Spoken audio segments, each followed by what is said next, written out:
একদা রাসূল সাল্লাল্লাহু আলাইহি ওয়াসাল্লাম একটি উটকে দেখলেন, ক্ষুধায় তার পিঠের সাথে পেট লেগে গেছে।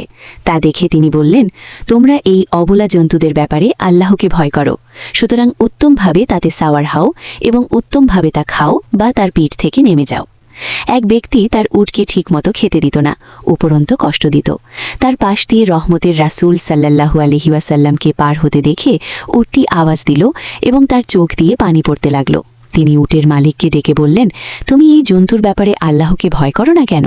আল্লাহ তোমাকে যার মালিক বানিয়েছেন, ও তো আমার কাছে অভিযোগ করছে যে তুমি ওকে ভুখা রাখো এবং কষ্ট দাও।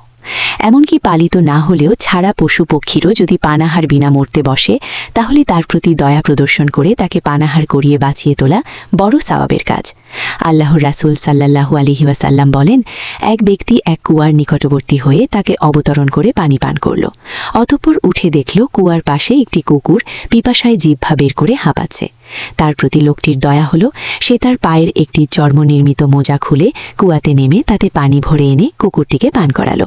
ফলে আল্লাহ তার এই কাজের প্রতিদান স্বরূপ তাকে জান্নাতে প্রবেশ করালেন।